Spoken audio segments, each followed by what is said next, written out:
नमस्कार, मैं हूँ मंगलेश्वर। फ़िल्में समाज पर बहुत ही असर डालती हैं और फ़िल्में सामाजिक मुद्दे और न्याय व्यवस्था पर हों तो वो ज़्यादा ही रोचक होती हैं। अभी हाल ही में एक फ़िल्म आई है जो 2 नवंबर को रिलीज़ हुई है, जय भीम। साउथ स्टार सूर्या ने इस फ़िल्म का निर्देशन भी किया है और ख़ुद वो एक्टर भी हैं इसके। ये फ़िल्म ओटीटी प्लेटफ़ॉर्म पर रिलीज़ हुई है और इस ओटीटी प्लेटफ़ॉर्म पर इस फ़िल्म ने तहलका मचा दिया है। आज हम इसी मुद्दे पर बात करते हैं, इसी फ़िल्म पे बात करते हैं कि आखिर जय भीम ही फ़िल्म का नाम क्यों रखा गया और इस फ़िल्म के बनने के बाद जो वंचित वर्ग है उस पे क्या असर पड़ेगा। तो हमारे साथ दलित चिंतक भी हैं और दलित पत्रकार भी हैं, देवेश चौधरी जी। आज हम उनसे ही बात करते हैं। उन्होंने काफ़ी इस पे अध्ययन भी किया है कि आखिर इस फ़िल्म को लेकर क्या चल रहा है समाज में। देवेश जी नमस्कार, ट्राइबल टाइम्स में आपका स्वागत है। बहुत बहुत धन्यवाद आपका। तो ये जो फ़िल्म आई है जय भीम, तो पहली चीज़ तो हम जानना चाहेंगे कि जय भीम है क्या? जी, जय भीम दरअसल वही है जो कुछ लोगों के लिए जैसे जय श्री राम है, कुछ लोगों के लिए हर हर महादेव है, कुछ लोगों के लिए जो है अल्लाहू अकबर है।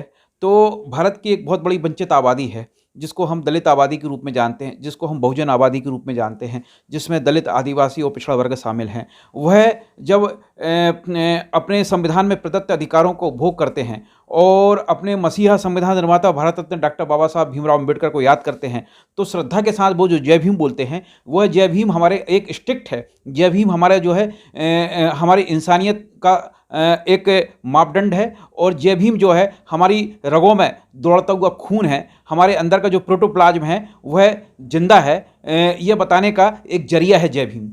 जय भीम फ़िल्म को लेके जैसे जो फ़िल्म आई है और जय भीम की अगर बात करते हैं तो एक वर्ग जय भीम के नाम से बड़ा ही मतलब दुखी होता है, काफ़ी विरोध भी होता है। लेकिन अब ये फ़िल्म आने के बाद तो ये जय भीम का अब तो नारा नहीं है, तो मतलब ही कुछ और निकल जाता। तो इसको लेके आपका क्या कहना है? दरअसल इस फिल्म का टाइटल जय भीम जो है बहुत अच्छी तरीके से रखा गया है। इसके पहले भी आपको याद होगा कि एक नागपुर से हमारे एक साथी ने जय भीम बोले इंडिया फिल्म भी बनाई थी और वह कुछ जगह पे प्रदर्शित भी हुई थी। हालांकि वो छोटे पैमाने पे बनी हुई फिल्म थी। तो ये जो जय भीम फिल्म है, ये कुछ लोगों को जो मेन स्ट्रीम सिनेमा के लोग हैं, जो मेन स्ट्रीम धारा के लोग हैं, उनको नाक भौं सिकोड़ने के लिए पर्याप्त है इसका शीर्षक, इसका टाइटल। लेकिन दरअसल जय भीम फिल्म जो है कोई एक नारेबाजी की फिल्म नहीं है। दरअसल ये इस देश में हो रहे अन्याय, अत्याचार, शोषण और अन्यायकारी व्यवस्था के खिलाफ संघर्षरत आदिवासी समाज, दलित समाज के बीच में जो लोग काम कर रहे हैं उन सामाजिक कार्यकर्ताओं को, उन आंदोलनकारियों को, जिनको आंदोलनजीवी भी कहा गया है, उन एक्टिविस्ट लोगों को दरअसल एक किस्म से सैल्यूट है। और ये फिल्म जो है ये पूरा जो हमारा सिनारियो है, जो हमारा वर्तमान परिदृश्य है और जो न्याय व्यवस्था में जो विसंगतियां व्याप्त हो गई हैं, उसको उद्घाटित करता हुआ एक दरअसल हमारे चलचित्र ही नहीं कह सकते आप इसको, दरअसल यह एक हमारे बीच में महाकाव्य है जिसको हम घटित होती हुई देख रहे हैं। अभी तक जो फ़िल्में बनती थी सामाजिक मुद्दे पे, उसमें जैसे किसी पुलिस वाला किसी पे अत्याचार करता है तो हीरो उसका बदला लेता है। अगर आदिवासियों पे फ़िल्म बनती है तो उसको उसपे वो नक्सलाइट बन जाता है, या ऐसी काफ़ी फ़िल्म है। लेकिन ये फ़िल्म तो कहीं बिल्कुल हट के और संविधान को मतलब लेके बनी है कि संविधान में जो अधिकार मिले हैं लोगों को, तो ये कुल मिला के बिल्कुल हटती नहीं है और संविधान पे ही जाके कि जो भी न्याय, अगर आप किसी के साथ अन्याय हो रहा है तो न्याय आपको संविधान ही देगा। तो इसमें जो नायक है उसने बहुत ही अच्छे तरीके से फ़िल्म को उठाया है। तो आपको क्या लगता है इसमें, और ये जो फ़िल्म है तो ये वंचित वर्ग जब देखेगा तो उसको लगेगा कि नहीं, हमको संविधान के प्रति और भी ज़्यादा मतलब कर्तव्यशील होना चाहिए और उसको काफ़ी हमको बचा के रखना है? ये आपने बहुत महत्वपूर्ण सवाल किया है मंगलेश जी। दरअसल जय भीम फिल्म जब आप देखेंगे तो ये फिल्म जो है संविधान में आस्था की फिल्म है। ये फिल्म जो है इस बात की आश्वस्ति देती है कि हमें हमारे अधिकार हमारे संविधान से ही मिल सकते हैं। आप देखिए कि फिल्म में जो पात्र है जो राजा कन्नू हैं, जिसकी पुलिस हिरासत में मौत हो जाती है, या इसको कहना चाहिए एक संगठित हत्या की जाती है। और अभी हमने आगरा में देखा, अरुण वाल्मीकि के साथ भी यही हुआ। उत्तर प्रदेश के आगरा में एक सफाई कर्मचारी पर 15 लाख रुपए की चोरी का आरोप लगाते हुए पुलिस वालों ने उसको इतनी यातना दी कस्टडी में कि उसकी मृत्यु हो गई। तो ये जो जय भीम फिल्म है, पहले तो आप इसकी पृष्ठभूमि समझ लीजिए। ये जो है Parvati versus state of Tamil Nadu वाला मामला है 1995 का, जिसपे बहुत लंबी जरह चली थी और हेवियस कार्पस पिटीशन उसमें लगी हुई थी। और ये लड़ाई दरअसल ये न्याय की लड़ाई है और ये अनवरत न्याय की लड़ाई है, थका देने वाली लड़ाई है। लेकिन इसके बावजूद भी एक वकील का जो जज्बा है, एक वकील जो सामाजिक सरोकारों को लेकर चल रहा है और एक जो पीड़ित के पक्ष में खड़ा हुआ है, तमाम प्रलोभनों, तमाम प्रकार के दबावों, तमाम प्रकार की प्रताड़नाओं से गुजरते हुए भी जो संविधान में विश्वास करता है, तो वह ये दरअसल उसका एक कोलाज है, ये उसका वृत्तांत है। ये फिल्म जो है ये संविधान की बात करती है, ये दलितों की बात करती है, ये आदिवासियों की बात करती है, ये जय भीम की बात करती है, ये जोहार की बात करती है, ये समता, स्वतंत्र और बंधुत्व की बात करती है। दरअसल ये वो फिल्म है जो हमारे सभ्य समाज के चेहरे पे पड़े हुए नकाब को नोचने का काम करती है कि असलियत ये नहीं है जो आप देख रहे हो मेन स्ट्रीम सिनेमा में, असलियत ये है जो हम आपको दिखा रहे हैं। इसलिए ये फिल्म चैलेंज है और मुझे लगता है कि ये फिल्म जो है आगे चल के, अगर मैं ये कहूं मंगलेश जी तो अतिशयोक्ति नहीं मानिएगा, कि ये फिल्म आगे चल के कोई आश्चर्य की बात ना हो कि ये इंटरनेशनल जूरी में और ऑस्कर के लिए नॉमिनेट हो। अभी हम भारत की बात करते हैं, भारत में जो बड़े बड़े सुपरस्टार हैं, अमिताभ बच्चन से लेके आप आमिर खान, सलमान खान, ये लोग भी फिल्में बनाते हैं, लेकिन अभी तक किसी का भी ध्यान मतलब देखा होगा कि इस ओर नहीं गया कि मतलब हमको ऐसी जो शोषित वर्ग या इतना ज़्यादा जो अन्याय जिनके ऊपर होता है उन पर कोई फिल्में बनाने का। लेकिन एक साउथ का स्टार इतना बड़ा रिस्क लेता है, क्योंकि फिल्म बनाना इतना आसान काम तो नहीं है, करोड़ों का बजट रहता है, तो उसमें नुकसान भी होता है, लेकिन उसने ये कदम उठाया। और ये फिल्म कुल मिला के देखा जाए OTT प्लेटफॉर्म, क्योंकि OTT प्लेटफॉर्म तो अभी नया है ना, ये तो सिनेमा घरों में भी अभी रिलीज़ नहीं हुई, लेकिन वहाँ पे ये सक्सेसफुल हो रही है। तो क्या लगता है कि सिनेमा घरों में ऐसी पिक्चरें चलेंगी नहीं, इसलिए आदमी OTT प्लेटफॉर्म की तरफ जा रहा है? ये आपने बड़ा सामयिक सवाल किया है। दरअसल जब हम कोरोना महामारी से जूझ रहे थे उस समय ये OTT का विकल्प आया हुआ था, और OTT का विकल्प अब मुझे लगता है कि बहुजनों के लिए एक दरवाज़ा खुल चुका है, क्योंकि आप देख रहे हैं कि मेन स्ट्रीम सिनेमा जो है वह हमारे मुद्दे नहीं उठाता है। वह जो है मेन स्ट्रीम सिनेमा के जो तथाकथित महानायक हैं, सुपरस्टार हैं या सदी के महानायक हैं, या तो वो राजश्री गुटखा बेच रहे हैं, या वो जो है आप ये देख रहे होंगे कि बीका जी नमकीन बेच रहे हैं, उनका कोई सामाजिक सरोकार नहीं है। लेकिन इस फिल्म का जो नायक है सूर्या शिव कुमार, उनके सामाजिक सरोकार आप देखिए। नीट में तमिलनाडु में सरकारी स्कूलों में पढ़ने वाले बच्चों को किस तरीके से परीक्षा में बैठने का अवसर मिले, किस तरीके से उनको नीट में जो है अवसर मिलना चाहिए, इस बात की लड़ाई लड़ी है सूर्या शिव कुमार ने। सूर्या शिव कुमार ने जो है इरुका जनजाति है, इरुका आदिवासी है तमिलनाडु की, जिस पर यह पूरी फिल्म केंद्रित है, जिसका नायक जो है राजा कन्नू, जिसकी हत्या होती है, वह दरअसल उसी इरुला समुदाय का है। उसी इरुला समुदाय के बच्चों की शिक्षा दीक्षा के लिए उन्होंने 1 करोड़ रुपए दिए। तो ये कहलाते हैं सामाजिक सरोकार।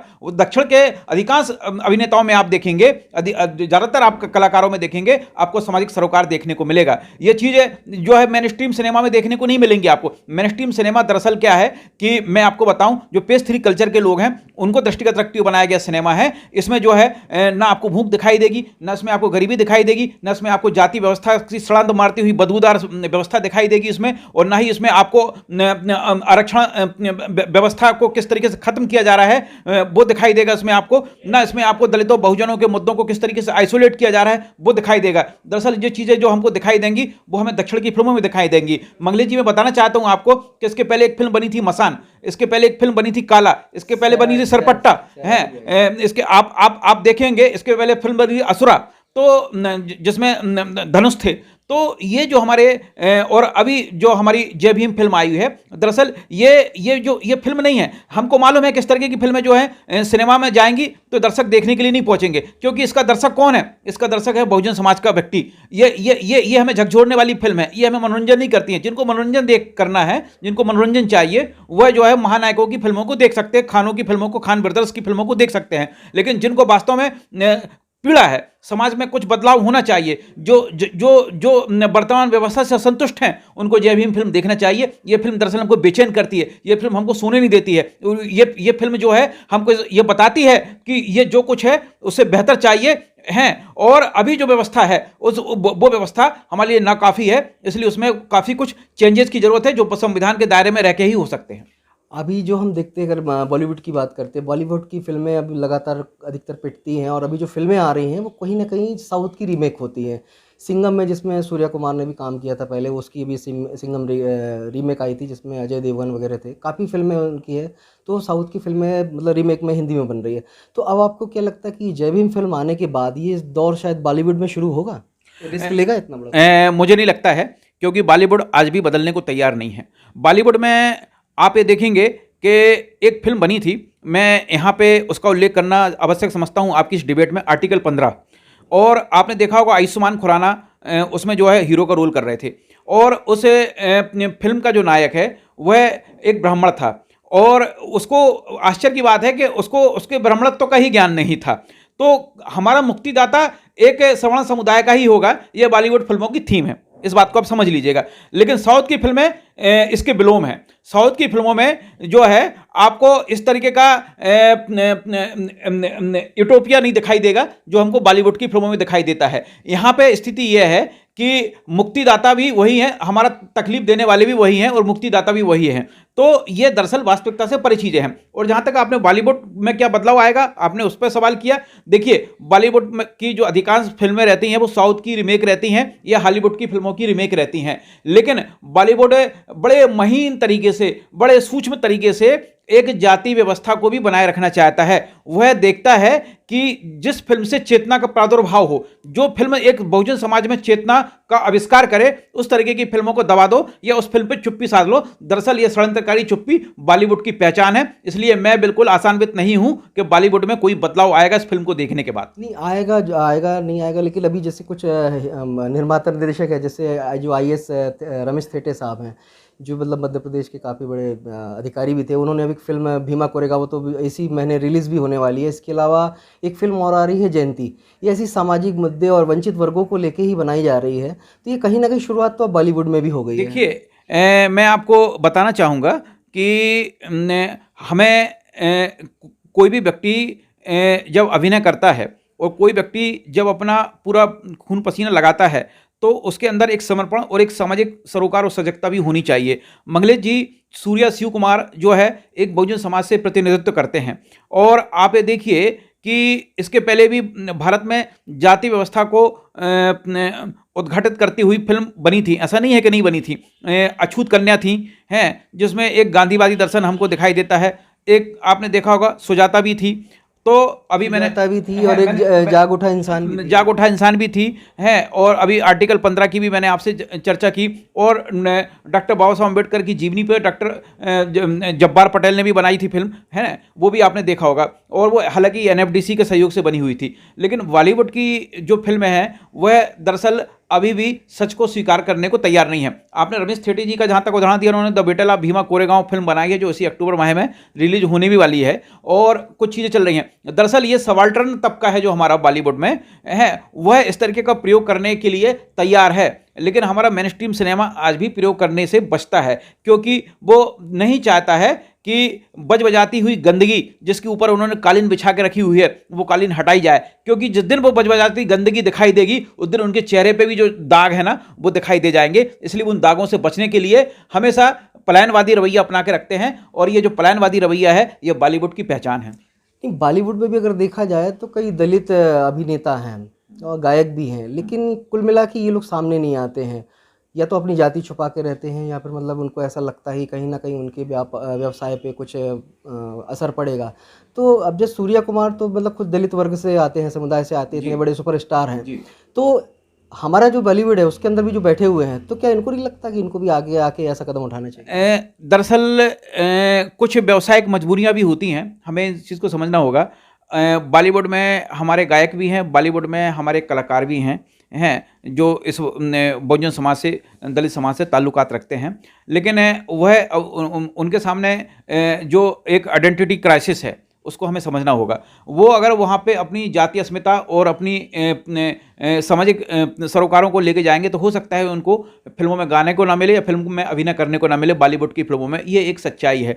लेकिन उसके बावजूद भी वह समय समय पे उनको अपने सामाजिक सरोकारों का प्रदर्शन करना चाहिए। ये अफसोस का विषय है कि वह इस चीज़ को नहीं कर पाते। अब इसके पीछे क्या कारण है वो तो वो जाने। लेकिन साउथ की फिल्मों में आपको ये चीज़ दिखाई नहीं देगी। साउथ की फिल्मों में आपके जो कलाकार हैं वह न केवल सामाजिक सरोकारों के साथ खड़े होते हैं, बल्कि वह बहुजन आंदोलनों में भी उनकी जो है सहभागिता दर्ज होती है। यही कारण है कि साउथ की फिल्में जो है दरअसल बॉलीवुड को हाशिए पे ले जाएंगी और मुख्य धारा की फिल्मों में अपना स्थान वही कायम करेंगी। ये मतलब हम मान सकते हैं कि जो आने वाला समय है वो साउथ का है, और साउथ की फिल्में मतलब अब वंचित वर्ग को भी एक नई दिशा देंगी और लोगों को भी। बिल्कुल निश्चित रूप से जो हम दक्षिण भारत की जो फिल्में हैं, जो तेलुगु भाषा में बन रही, तमिल भाषा में, कन्नड़ भाषा में जो बन रही फिल्में, वो एक नया रास्ता दिखाएंगे। इवन मराठी भाषा में भी अच्छी फिल्में बनी हुई हैं, वो हमारे लिए एक नया रास्ता खोलेंगी। और जो क्षेत्रीय भाषाई सिनेमा है, दरअसल वही जो है गूंगों की आवाज़ है, और वही दरअसल मूक नायक की भूमिका निभा रहा है। और बॉलीवुड का सिनेमा तो जो है, मैंने जैसा आपको शुरू में ही बताया था, वो या तो पान पराग बेच रहा है या राष्ट्रीय गुटखा बेच रहा है। उनको सामाजिक सरोकारों से कोई लेना देना नहीं है,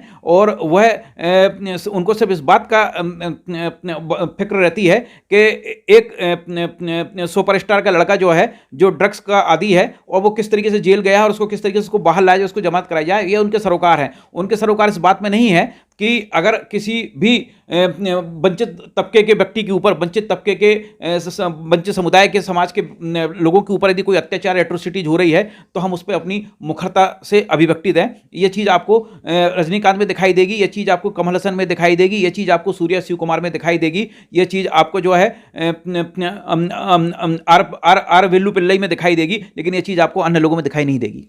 अच्छा, ये देखो अब ये साउथ की जो इतनी बड़ी फिल्म आ गई है जय भीम, इतना बड़ा मतलब जय भीम का नारा तो बहुत बड़ा है, और वंचित वर्ग के लिए तो काफ़ी एक मतलब एक प्रकार से देखा है, उसमें जो आदमी बोलता है तो उसमें जोश और मतलब वो चीज़ आती है।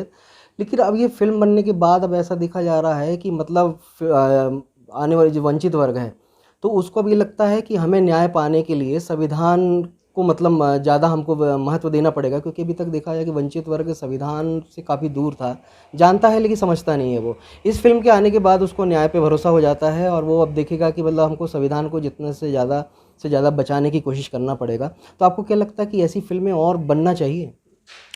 ऐसी फिल्मों का स्वागत है, ऐसी फिल्में और बनना चाहिए मंगलेश जी। और सबसे बड़ी बात यहाँ पे यह है, मैं सैल्यूट करता हूँ उस निर्माता निर्देशक पे जिन्होंने ये रिस्क ली इस तरीके की फिल्म बनाने के लिए। दरअसल ये फिल्में जो है व्यावसायिक रूप से सफल नहीं होती हैं, ये फिल्में जो है लाभ कमाने के उद्देश्य से नहीं बनाई जाती हैं, ये दरअसल हमारे सोशल कमिटमेंट का एक हिस्सा है। ये सामाजिक सरोकारों की प्रतिपूर्ति करने के लिए बनाई गई फिल्में हैं। इन फिल्मों को व्यावसायिक सिनेमा में सफलता की निगाहों से नहीं देखा जाता, लेकिन हमारे बहुजन समाज के लोग, हमारे वंचित तबके के लोग, हमारे दलित समाज के लोग अगर ये फिल्मों को देखते हैं, जैसे कि जय Bhim film Amazon prime OTT platform पर आई हुई है, यदि हमारे लोग ज़्यादा से ज़्यादा उसका सब्सक्राइब करेंगे, देखेंगे, तो हो सकता है कि निर्माता निर्देशक का हौसला बढ़े और दूसरे निर्माता निर्देशक इस तरह की फिल्में बनाने के लिए जो है प्रेरित हों। लेकिन होता यह है कि हमारे ही लोग जो है इस तरीके की फिल्मों को देखते नहीं हैं, और अपना मेहनत का पैसा खर्च करके जो आप सेल्यूलाइट पर्दे के जो फर्जी महानायक हैं उनकी फिल्मों को देखते हैं, और उसमें एक थोड़ी देर के लिए 2-3 घंटे के लिए जो उनको एक नशा आता है मनोरंजन के नाम पे, और उससे जब बाहर निकलते हैं, नशे से उठते हैं, तो उनको लगता है कि उनकी तो जेब कट गई है।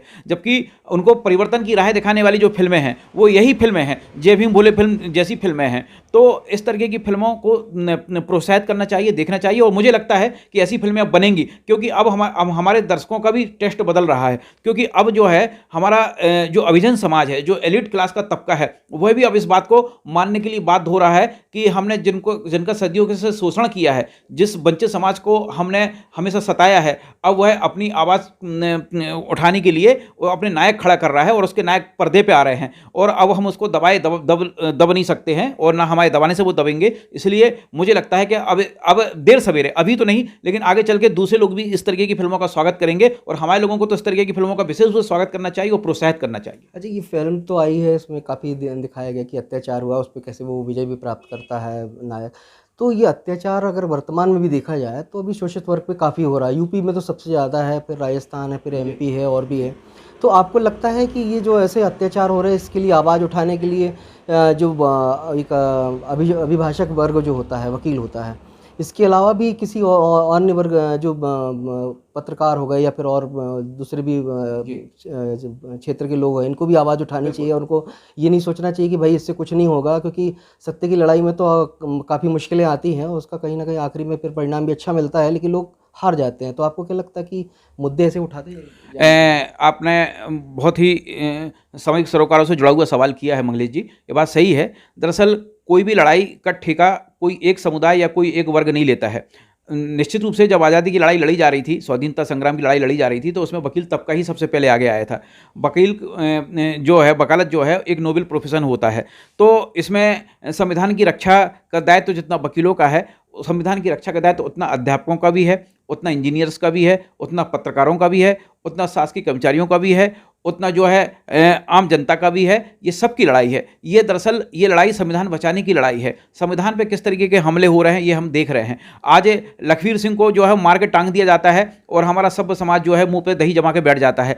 आज हाथरस की निर्भया को जो है मिट्टी का तेल डाल के जो है आप देखिए कि आधी रात को जला दिया जाता है और उसके परिवार के लोगों को उसका अंतिम दर्शन तक नहीं करने दिया जाता है। ये कोई नहीं देख रहा है। अब अरुण वाल्मीकि को जो है पुलिस कस्टडी में मार दिया जाता है, ये कोई नहीं देख रहा है। आप ये देखिए बदायूं में 3 बहनों को जो है कत्ल कर दिया जाता है बलात्कार करके बाद, ये उनको कोई नहीं देख रहा है। आप ये देखिए कि टीकमगढ़ में एक किसान को उसकी किसानी की जमीन से बेदखल करके जो है उसके साथ अमानुषिक तरीके से मारपीट की जाती है उससे बच्चों के सामने, ये कोई नहीं देख रहा है। आप ये देख रहे हैं कि किस तरीके से अल्पसंख्यकों के ऊपर अत्याचार हो रहे हैं। आप ये देख रहे हैं कि किस तरीके से राजस्थान में एक दलित को जो है लिंचिंग होती है, किस तरीके से दबंग लोग उसको मारते हैं। आप देख रहे हैं गुजरात में मूंछों रखने से एक दलित नौजवान को किस तरीके से मारा जा रहा है। दरअसल ये जो पूरा रक्त चरित्र लिखा जा रहा है पूरे देश में, इस रक्त चरित्र के खिलाफ बगावत है जय भीम। ये जय भीम जो है दरअसल एक मूक क्रांति है। ये दरअसल फिल्म नहीं है, ये हमारा सदियों का जो आक्रोश है उसका प्रस्फुटन है ये। और इस आक्रोश के माध्यम से दरअसल ये बताया जा रहा है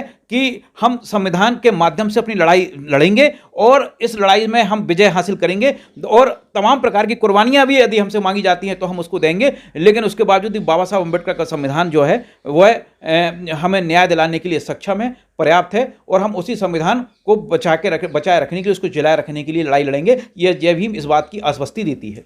जनप्रतिनिधियों की अगर बात करते हैं, जनप्रतिनिधि इस वर्ग से भी जाते हैं, लेकिन उनको भी ऐसा नहीं लगता है कि मतलब इस वर्ग पे जब अत्याचार होता है तो उनको वहाँ पे जाके जहाँ पे कानून बनते हैं और सारी चीज़ें होती हैं, पावर रहता है, उनको आवाज़ उठानी चाहिए। तो क्या लगता है कहीं ना कहीं ये जनप्रतिनिधियों का भी हौसला कम हो जाता है? देखिए, आपने देखा होगा कि एक पहले बॉलीवुड में एक परंपरा चली हुई थी। जैसे आपने एक फिल्म आई हुई थी जिसमें मराठी के शिवाजी के एक सेनापति के बारे में वो फिल्म थी जिसको हमने इतिहास में भी देखा नहीं है और अजय देवगन ने उस फिल्म में अभिनय किया था और उसको मध्य प्रदेश सरकार ने टैक्स फ्री कर दिया था। तो ऐसी कई फिल्में हैं जिनको टैक्स फ्री कर दिया गया है। अगर उसमें हिंदू नायकों का गौरवगान किया गया हो तो उनको टैक्स फ्री कर दिया जाता है। लेकिन जहां हमारे बहुजन नायकों की बात आती है, जहां हमारे अनसंग मार्टिर्स की बात आती है, जहां हमारे उन शहीदों की बात आती है जिनका कहीं कोई उल्लेख नहीं मिलता है और हम इतिहास के उन पात्रों को ढूंढ के लाते हैं जो जिनका एक मान के चलिए कि शानदार इतिहास रहा है, लेकिन जिनको इतिहासकारों ने जो है कूड़ेदान में डाल के रखा गया है। तो उस पर जब फिल्में बनती हैं तो सरकारें भी मुंह मोड़ लेती हैं और हमारे जो जनप्रतिनिधि हैं वो उन पर दबाव नहीं डालते हैं कि इन फिल्मों को टैक्स फ्री किया जाए ताकि दूसरे निर्माता निर्देशक भी प्रोत्साहित हों इस तरीके की फिल्म बनाने के लिए। दरअसल ये सबसे शुतुरमुर्ग प्रजाति है भारत में, जो राजनीतिक प्राणी हैं, जो होते हैं, जो पॉलिटिकल विंग्स होते हैं, इनका उद्देश्य सिर्फ ये है अपने आकाओं को खुश करना, अपनी राजनीतिक पार्टी को जो है बचाए रखना और इस तरीके के मुद्दों पे वो जो है किसी प्रकार के जन आक्रोश से बचना चाहते हैं और कोशिश करते हैं कि उनका जो प्रभु वर्ग है उनसे नाराज ना हो। और यही कारण है कि इस शुतुरमुर्गी रवैये की वजह से यहाँ के जनप्रतिनिधियों की जो निष्ठा और इंटीग्रिटी है वो हमेशा संदेह के दायरे में रही है।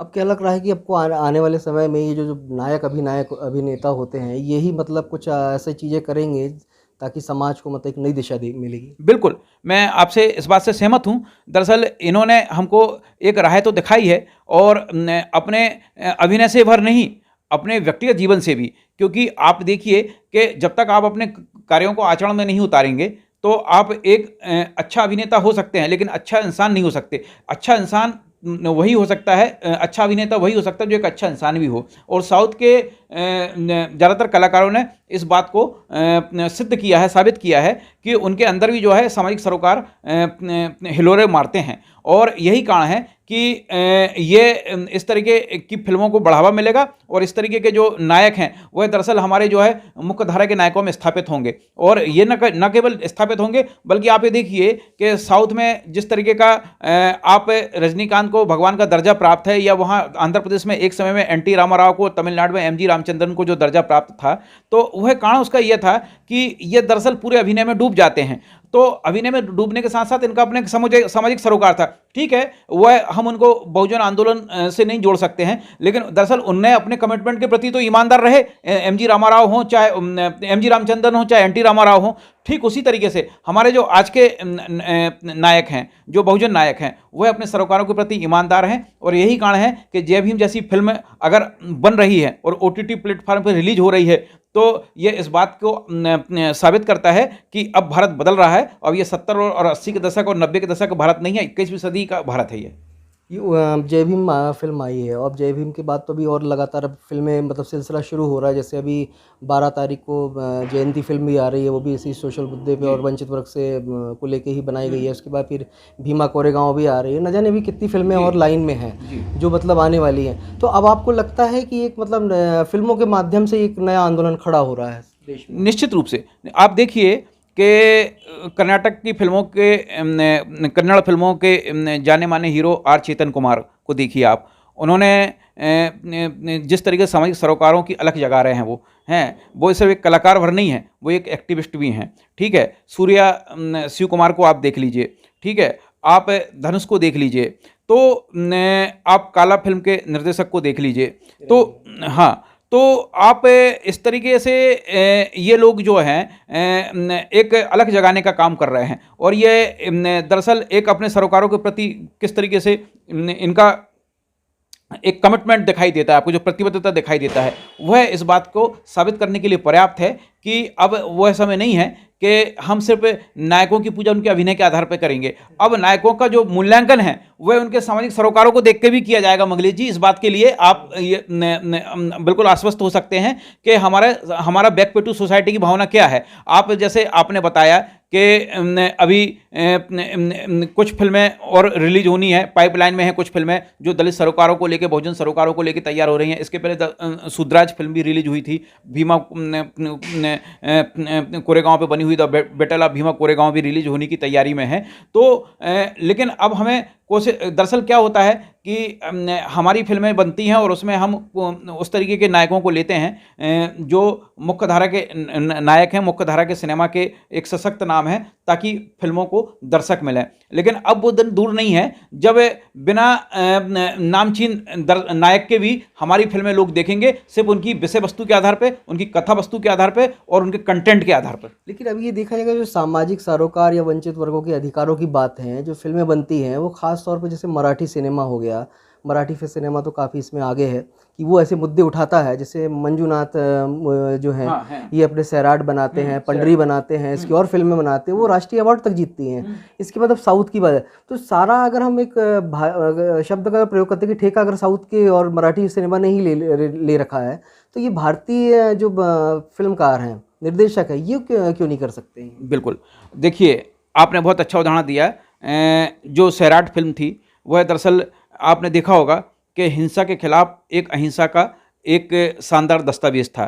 ठीक है, इसके विपरीत आप धनुष को देखिए, जो हिंसा का जवाब हिंसा से देता है और इस बात को आश्वस्ति देता है कि अब किसी प्रकार के अन्याय का प्रतिकार डटकर किया जाएगा। दोनों फिल्मों की विषय वस्तु अलग थी, लेकिन दोनों में जो है आपने देखा होगा कि जाति व्यवस्था को केंद्र में लाया गया था। तो जाति व्यवस्था को केंद्र में लाकर फिल्म बनाना एक अलग बात है, और जाति व्यवस्था के प्रश्नों को महत्वपूर्ण केंद्र में लाना एक अलग बात है। भारत में दरअसल बॉलीवुड फिल्मों में हुआ ये है कि जाति को आधार बनाकर हैं, जैसे आपने देखा होगा कि एक गंगा की सौगंध फिल्म बनी थी अमिताभ बच्चन की बहुत पहले, हैं, पूरे फिल्मी लटके झटकों वाली फिल्म थी वो, हैं, और उसमें आपने देखा होगा कि एक दलित पात्र है, वह बीहड़ में उतर जाता है, वह अपने डकैतों की गैंग बना लेता है और उसके बाद जो है आताइयों से, जमींदार से बदला लेता है। दरअसल अब ये उस तरीके का समय नहीं रह गया है। वह फिल्में दरअसल क्या है, संविधान को नकारती थी।